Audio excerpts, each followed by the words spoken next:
Hello, welcome to my channel, and today we are going to solve one more problem which is based on Geeks for Geeks. Okay, and today's problem is like max sum increasing subsequence. So basically ये इस तरह का problem है कि आपको एक positive integer दिया रहेगा, मतलब जैसे यहाँ पे दिया हुआ है, और आपको मैक्सिमम सम निकालना है ऑफ सब सिक्वेंस। इस तरीके से निकालना है सच दैट एलिमेंट ऑफ सब सिक्वेंस फॉर्म आ स्ट्रिक्टली इंक्रीजिंग सीक्वेंस। मतलब जो भी आप नंबर सेलेक्ट करोगे वो इंक्रीजिंग सीक्वेंस में ही होना चाहिए। आप कोई भी रैंडम नंबर में, मतलब रैंडम ऑर्डर में नंबर्स नहीं निकाल सकते हो। जैसे एक एग्जांपल दिया है यहाँ पे कि एरे आपके पास 1, 1, 0, 1, 2, 3 एंड 100, करेक्ट। अब इसका आउटपुट जो है 106 आया। अब ये आया कैसे वो समझने की ज़रूरत है। तो अगर इसने जो इंक्रीजिंग सीक्वेंस में निकाला है वो है 1, 2, 3, 100। तो देखिए पहले 1 सबसे छोटा नंबर था, अब इंक्रीजिंग सीक्वेंस में बोला है सम तो निकालना है बट इंक्रीजिंग सीक्वेंस में निकाल। तो 1 अगर हमने सेलेक्ट कर लिया तो हम उसके बाद 2 फिर 3 फिर 100 निकालेंगे तो 106 होगा। अगर हम इंक्रीजिंग सीक्वेंस में ही जा रहे हैं को 1 और 101 लिया, सिर्फ 1 और 101 लिया तो 102 होगा, करेक्ट। ये दो पॉसिबिलिटी दिखती है। तो 102 बड़ा है या फिर 106 बड़ा है, तो मैक्सिमम कौन सा है 106। तो इसका आंसर क्या आएगा 106। एक दूसरा एग्जाम्पल देखते हैं 4, 1, 2 और 3। ओके, अब जो इसमें पहला बड़ा नंबर है 4 है, फिर अगर ये 4 के बाद कोई भी 4 से बड़ा कोई नंबर है ही भी नहीं यहाँ पे, ठीक है। तो अगर 5 होता या 6 होता है कुछ और होता तो चलता था, मतलब 4 के साथ में हम कुछ ऐड करके उनको मैक्सिमम सम निकाल सकते थे। लेकिन उसके बाद सारे के सारे नंबर्स 4 से छोटे, और ये देखिए 1, 2 और 3 जो है वो इंक्रीजिंग ऑर्डर में है, ठीक है। और ये अगर मैं इनको सम करूँ 1, 2, 3 सम करूँ तो हमारा आउटपुट क्या आएगा 6। या तो 4 ले सकता हूँ या तो 6 ले सकता हूँ, लेकिन हमको क्या बोला है मैक्सिमम सम निकालना है ऑफ सब सीक्वेंस, ठीक है।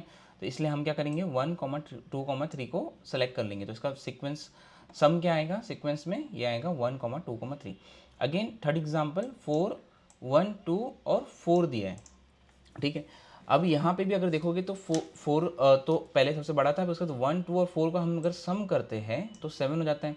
तो हम ये तीन को सेलेक्ट कर लेंगे, सम कर लेंगे 7, और यहाँ पे 4 अकेला रह गया, ठीक है। लेकिन अगर यहाँ पे 4 के बदले 5 होता, जब सपोज के 5 होता तो क्या होता 1, 2, 5 विच इज़ अराउंड 8, राइट। और 4 और ये 5 होता तो हो जाता 9। तो कौन सा बड़ा होता 4 और 5। तो यहाँ पे 4 और 5 आता और यहाँ पे आउटपुट में आता 9। तो एग्जाम्पल आपको समझ में आ गया, प्रॉब्लम स्टेटमेंट समझ में आ गया। अब इसका हम सोल्यूशन देखेंगे। ओके, तो अभी हम वाइट बोर्ड पे आ जाएंगे। तो हम इसका जो सोल्यूशन निकालेंगे वो हम निकालेंगे डीपी यूज़ करके, डायनेमिक प्रोग्रामिंग यूज़ करके। तो मैं फटाफट एक एरे बना देता हूँ, ठीक है। और जो प्रॉब्लम है, मतलब एक एग्जांपल यही ले लेते हैं कि ये एरे है, ठीक है। तो मैं इसको ले लेता हूँ और यहाँ पे हम एक नोट्स बनाते हैं, इसमें डाल देते हैं ये एरे, ठीक है। और इसका आउटपुट आउटपुट ठीक है 106 आया, तो 106 भी ले ही लेता हूँ मैं अभी के लिए। तो आपको आइडिया भी होगा, यही प्रॉब्लम को अपन सॉल्व करेंगे और फिर इसके बाद में इसका सोल्यूशन भी लिखेंगे कि एग्जैक्टली इसको करना कैसे, ठीक है। अब ये डीपी का प्रॉब्लम है। तो अभी कितने नंबर है 1, 2, 3, 4, 5। तो 5 इंडेक्स चाहिए, मतलब इंडेक्स एलिमेंट चाहिए रहेंगे हमारे एरे में 1, 2, 3, 4 एंड 5, ठीक है। अब ये हम क्या करेंगे डीपी का एरे बनाएंगे। अब यहाँ पे जो है ना 1, 1, 0, 1, 2, 3, 100, तो मैं लिख देता हूँ 1, 1, 0, 1, 2, 3 एंड 100। ओके, अब सबसे पहला काम हम जो करेंगे ना वो ये करेंगे कि डीपी में जैसा ये पूरा नंबर है ना वैसे की वैसे सेम हम डीपी में भी डाल देंगे, ठीक है। तो 1, 1, 0, 1, 2, मतलब एग्जैक्ट कॉपी बनाना है। बाद में हम इसको अपडेट करेंगे जैसे जैसे हम इसको सॉल्व करेंगे, ठीक है। तो अब इनिशियली हमने क्या कर दिया डीपी में 1, 1, 0, 1, 2, 3 100 सेम कॉपी करके डाल दिया। अब हमको मैक्सिमम नंबर निकालना है। तो हम कैसा बोलेंगे, हम क्या करेंगे दो लूप चलाएंगे, मतलब अब लूप लगाने के लिए जैसे आई इज इक्वल टू 0 से स्टार्ट करेंगे, ठीक है, टिल एन तक, ठीक है। और जे इज इक्वल टू भी 0 से स्टार्ट करेंगे टिल आई तक, ठीक है। और हमारी कंडीशन क्या बोलेगी कि हमको क्या करना है, मतलब जब हम बढ़ेंगे आगे, ठीक है, जब हम आगे बढ़ेंगे तो हम चेक करेंगे कि भाई जो मैक्सिमम सब सीक्वेंस बन रहा है इंक्रीजिंग ऑर्डर में उसको हम इसी डीपी में अपडेट करते रहेंगे। तो डीपी में सबसे पहले एक इफ़ कंडीशन रहती है, इसमें हम क्या बोलेंगे कि जो एरे है, मतलब समझ लो एरे सॉरी एरे के लिए ए ले लेते हैं और इसको ऐसा बना लेते हैं, ठीक है। एरे ऑफ आई, ठीक है, array of I should be greater than array of J. अगर मेरा एरे ऑफ आई जो है वो ग्रेटर देन है एरे ऑफ जे से,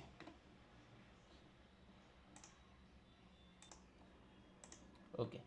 तो एरे ऑफ आई अगर बड़ा है एरे ऑफ जे से, ठीक है, तो हम क्या करेंगे, हम उसके बाद उसमें क्या करेंगे कि डीपी का जो ना नंबर वो मतलब वैल्यू अपडेट करेंगे। अब डीपी की वैल्यू हम कैसा करेंगे कि डीपी ऑफ आई, मतलब हम करंट पोजीशन जो आई पे चल रहा है उसको अपडेट करेंगे। कैसे अपडेट करेंगे, max of DP of I, मतलब डीपी की करंट पोजीशन जो है, मतलब डीपी में जो भी वैल्यू करंट रहेगी उसका, या फिर हम बोलेंगे कि डीपी ऑफ जे, मतलब लास्ट एलिमेंट जो भी था हमारे पास, मतलब उसका प्रीवियस एलिमेंट उसमें, और अभी जो करंट हम इंडेक्स को हम यूज़ कर रहे हैं, तो करंट इंडेक्स मतलब एरे ऑफ आई, ठीक है। ये आई है, इसको थोड़ा सा हम ऐसा कर लेंगे, बस ये प्रॉब्लम है। ये यही मतलब हम डीपी इस तरह से फिल करेंगे। अभी क्या करेंगे, इसको एक एक तरीके से सॉल्व करते हैं। सबसे पहले 0 टू टिल एन बोले, मतलब कि यहाँ से स्टार्ट होगा, मतलब यहाँ से स्टार्ट होगा, यहाँ तक जाना है, ठीक है। और इनिशियली तो हमने पहले ही फिल कर दिया था। अब पहले एलिमेंट को छोड़ दो क्योंकि 0 टू एन है, बट जे क्या बोलता है कि 0 टिल आई है, तो 0 मतलब पहला पहला पहला इंडेक्स तो चेक होने वाला नहीं। यहाँ से स्टार्ट करते हैं, दूसरे इंडेक्स से कैसे स्टार्ट होगा। अब आई की वैल्यू क्या रहेगी, आई इज इक्वल टू 1 रहेगा, मतलब 101 है। अब जे जो है वो आई से छोटा होना चाहिए, मतलब अब जे स्टार्ट होगा यहाँ से 1 से स्टार्ट होगा। सबसे पहली कंडीशन में चेक किया कि क्या मतलब ये जो करंट इंडेक्स है वो क्या जे की करंट इंडेक्स से बड़ा है क्या। तो हमने बोला हाँ ठीक है, ये जे तो 1 है और ये वाली करंट इंडेक्स बड़ी है, मतलब अभी सीक्वेंस ऑर्डर में है, मतलब 1 भी है 101 भी है। तो हम इसके बारे में कुछ सोच सकते हैं कि करना है, मतलब अपनी डीपी को तो अपडेट करना है, बट कौन सी वैल्यू से, तो हमको हमेशा मैक्सिमम वैल्यू से अपडेट करना होता है। तो डीपी ऑफ आई क्या बोलता है, मैक्सिमम लेना है हमको। डीपी ऑफ आई मतलब करंट इंडेक्स में जो भी डीपी रहेगा वो जाएगा, या फिर हमारा प्रीवियस जो वैल्यू थी, मतलब ये वाली वैल्यू प्लस जो करंट इंडेक्स है वो, मतलब या तो हम उसको सम करेंगे या हमारे पास जो पहले से था उसी को ही रखेंगे। तो अभी इस एग्जांपल में देखते हैं, यहाँ पे पहले से 101 था, ठीक है, तो 101 बड़ा है, या फिर अगर हम 101 को प्लस करेंगे 1 से, ठीक है। एरे ऑफ मतलब डीपी ऑफ जे, मतलब प्रीवियस वाली वैल्यू क्या थी 1 थी, और एरे ऑफ आई क्या थी, मतलब करंट इंडेक्स क्या थी 101, तो 101 प्लस 1 102 हो गया। और डीपी ऑफ आई में पहले से 101 में था, तो 101 बड़ा है या फिर 102 बड़ा है, तो ऑब्वियसली 102 बड़ा है। तो हम क्या करेंगे, डीपी ऑफ आई में वो इंक्रीज कर देंगे, तो ये 101 से कैंसिल होके हमारा क्या बन जाएगा 102, ठीक है। तो इसको मैं थोड़ा सा ऐसा कर देता हूँ, ठीक है, ताकि अलग से ये हो, ठीक है। नई वैल्यू कैसे आ रही है वो समझेगा आपको, नई वैल्यू यहाँ पे मैं ऐड करते जाऊँगा, ओके। अब फिर वापस जे इज इक्वल टू 1 हो जाएगा, बट क्योंकि वो आई से छोटा होना चाहिए, आई से छोटा होना चाहिए, तो फिर वो आगे बढ़ेगा नहीं। अब आई की वैल्यू क्या आ जाएगी, आई की वैल्यू हो जाएगी 1 के बदले 2, ठीक है। अब जे फिर से 0 से स्टार्ट होगा। अब आया 1 कि भाई 1 जो है क्या वो मतलब एरे ऑफ आई, मतलब अभी 2 जो है 2 क्या बड़ा है 1 से, यस करेक्ट बड़ा है। तो हमको मतलब डीपी ऑफ आई को कुछ तो करना है, मतलब कुछ तो चेंज करना है, करेक्ट। अब डीपी ऑफ आई क्या बोलता है, अगेन बोलता है कि मेरी करंट वैल्यू मतलब 2 ये बड़ी है, या फिर 1 प्लस 2, मतलब 1 में मैं 2 को प्लस करूँ तो 3 हो जाता है, तो 3 बड़ा है या फिर 2 बड़ा है, तो क्या बड़ा है 3 बड़ा है, तो यहाँ पे 3 आ जाएगा ना कि 2 रहेगा, ठीक है। अब जे की वैल्यू क्या हो जाएगी, जे की वैल्यू हो जाएगी 1, तो अब 1 मतलब कि 102 के लिए हम चेक कर रहे हैं, ठीक है। तो अब पहले तो हम चेक करेंगे कि क्या array of I is greater than array of J, ठीक है। तो एरे ऑफ आई क्या है, एरे ऑफ आई तो अभी भी 2 ही है, वो तो फिक्स है। जे चेंज हो रहा है, तो जे क्या है 101, तो क्या 2 बड़ा है क्या 101 से, नहीं, तो ये बड़ा ही नहीं, तो इफ कंडीशन में जाना ही नहीं है, कुछ करना ही नहीं है, तो पहले से 3 थी। अब जे की वैल्यू जाएगी 2, लेकिन आई से तो हमेशा छोटा होना चाहिए, तो दोनों मैच नहीं हो सकते, मतलब आई से हमेशा लेस देन होना चाहिए, तो यहाँ पे 3 हो जाएगा और हमारा लूप बाहर आ जाएगा, ठीक है। अब आ जाएंगे, अब जब आई की वैल्यू हो जाएगी 3, तो फिर अब वापस से जे स्टार्टिंग से स्टार्ट होगा, मतलब 0 से स्टार्ट होगा, तो पहले 1, तो 3 बड़ा है 1 से, यस करेक्ट बड़ा है, तो मतलब यहाँ पे तो कुछ तो अपडेट होने वाला है, ठीक है। या तो करंट वैल्यू होगी या दोनों के सम करने के बाद जो वैल्यू आती है वो होगी, ठीक है। तो 1 अगर मैं करंट वैल्यू क्या थी 3 थी, और मैं 1 और 3 को प्लस करूँ तो क्या होगी 4 होगी, ठीक है। तो मैं तो बोलता हूँ कि यहाँ पे 4 लो, तो मैं 4 ले लिया, ठीक है। मतलब अगर मैं 1 और 3 को प्लस करूँगा तो 4 आ जाएगी, ठीक है। फिर अपन जे को आगे बढ़ाएंगे, यहाँ पे जे बोलेगा कि मतलब जे को आगे बढ़ाएंगे मतलब जे की वैल्यू 101 हो जाएगी। तो 101 बड़ा है क्या 3 से? ओ 101 सॉरी 3 बड़ा है क्या 101 से? नहीं, तो ये वाली कंडीशन तो होगी नहीं। अब जे वापस एक बार और आगे बढ़ेगा, बोलेगा यहाँ पे आता हूँ मैं, ठीक है। अब यहाँ पे दिखा है 2, अब 2 जो बड़ा है सॉरी 3 बड़ा है क्या 2 से? तो यस 3 इज ग्रेटर देन 2, तो हमारा फिर वापस से डी पी वापस रिकैलकुलेट होगा। अब रिकैलकुलेट होने के लिए वापस अगेन यहाँ पे तो डी पी ऑफ आई में अभी क्या था 4, ठीक है। और D P of J plus A of I, मतलब डी पी ऑफ जे मतलब प्रीवियस वैल्यू क्या थी डी पी ऑफ जे में 3 थी, और plus A of I, D P of J में क्या थी 3 थी, और ए ऑफ आई मतलब थे 3, तो 3 plus 3 how much it is 6, correct. तो यहाँ पे आ जाएगा 6, तो ये इंक्रीज होकर क्या हो जाएगा 6। तो अभी चेक करो, देखो 1 प्लस 2 प्लस 3 क्या हो गया 6। तो अभी तक सही जा रहा है कि अगर हमने 1 प्लस 2 प्लस 3 लिया तो फिर 6। अगर हम सिर्फ 1 और 3 लेते तो पहले क्या आता था 4, लेकिन मैंने फिर क्या बोला कि 1 प्लस 2 प्लस 3 को भी लेके सकते थे, मतलब इसको भी प्लस कर दूँ तो 6 हो जाएगा, ठीक है। तो यहाँ पे 6 हो गया। अब आगे नहीं बढ़ सकते, अब हम लोग यहाँ पे आ जाएंगे। अब क्या होगा, अगेन आई की वैल्यू अब लास्ट पे पहुंच रही है 100 है, मतलब ए ऑफ आई 100 क्या ग्रेटर देन है ए ऑफ जे के लिए। अब जे वापस से स्टार्टिंग से 1 पे स्टार्ट होगा, 1 से स्टार्ट होगा, तो वापस वही करेंगे। 100 बड़ा है 1 से, यस बड़ा है, तो क्या 100 को ही रखना है कि प्लस करके रखना है? तो 100 प्लस 1 इज 101, और 100 पहले से था, तो 101 इज ग्रेटर देन 100, राइट। तो हम इसको क्या करेंगे 101 कर देंगे। अब हम इसके पास बढ़ेंगे 101, मतलब 100 क्या 101 से बड़ा है? नहीं, तो ये वाला तो कुछ करने की ज़रूरत है ही नहीं हमें। फिर इसको चेक करेंगे 2 और 100 को, तो 100 क्या ग्रेटर देन है 2 से? यस ग्रेटर देन है। तो वापस अब D P of I increase करना है। अब D P of I increase करना है तो हम ये वाले एलिमेंट से चेक करेंगे। तो हम क्या बोलते हैं कि डी पी ऑफ आई मतलब कि इधर क्या था 101 था, कि यही रखना है 101 रखना है, या 3 और 100 को प्लस करके रखना है? तो 101 या फिर 100 प्लस 3 कितना होता है 103 होता है। तो हम बोले 103 बड़ा है, तो यहाँ पे हम क्या करेंगे 1 को कट करके 103 कर देंगे, राइट। तो ये दोनों प्लस हो गए। अब नेक्स्ट बढ़ेंगे, अब जे की वैल्यू देखिए 3, तो क्या 100 ग्रेटर देन है 3 से? यस, फिर से हमको मतलब इसमें कुछ तो अपडेट होने वाला है, ठीक है। अब इसमें वापस चॉइस होगी कि 103 रखना है या 100 प्लस 6 रखना है। तो अगर देखिए तो 100 प्लस 6 106 हो गया, और 103 जो है वो 103 रहेगा।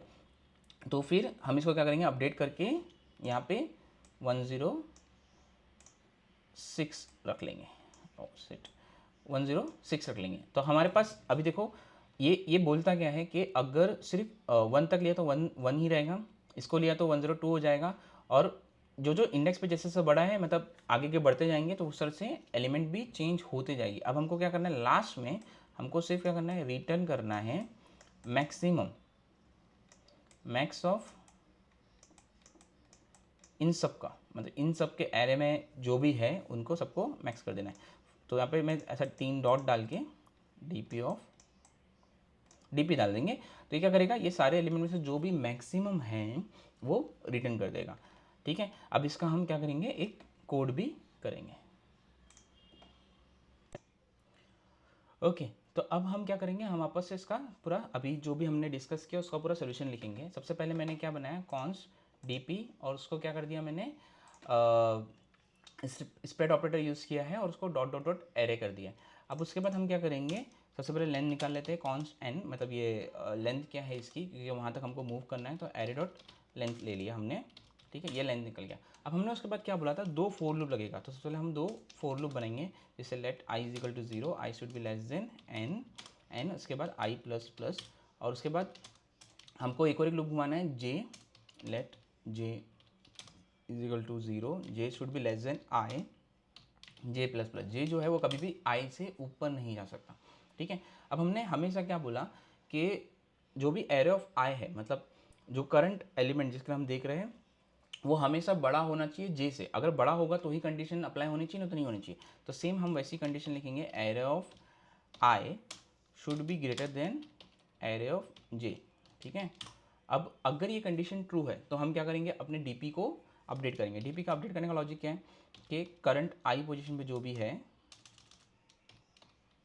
ठीक है, उसको हम कैसा करेंगे, मैक्सिमम लेंगे, मैक्स डॉट मैक्स। अब किस किस का मैक्सिमम लेना है वो भी एक क्वेश्चन है।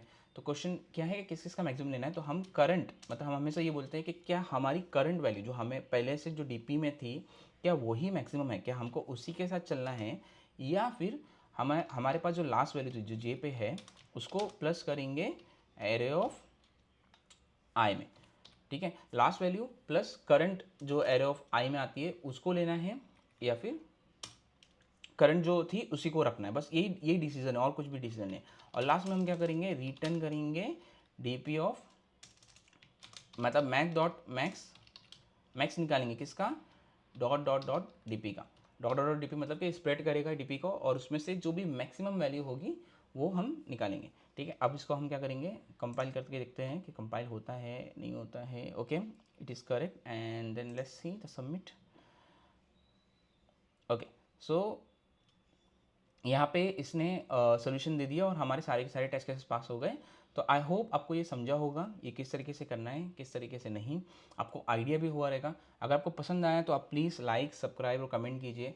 इसको करने के और भी सोल्यूशन हैं, ठीक है, अलग अलग तरीके से किया जाता है। अच्छा, अब इसमें दो चीज़ें हैं, जैसे कि दो चीज़ें हमेशा जब हम कोई भी प्रॉब्लम सॉल्व करते हैं तो दो चीज़ें आपको कंसिडर करनी पड़ती है। वो एक है स्पेस और एक है टाइम, ठीक है। तो अब ये बताइए कि कमेंट में ये बताइए कि स्पेस कितना लगा, मतलब स्पेस कॉम्प्लेक्सिटी क्या थी और टाइम कॉम्प्लेक्सिटी क्या थी, ठीक है। और इसका अगर दूसरे तरीके से वेरिएंट में भी चेक करना है तो प्लीज़ कमेंट में लिखिए। आई होप मैं वो बनाने की कोशिश करूँगा। Okay, thank you, bye guys.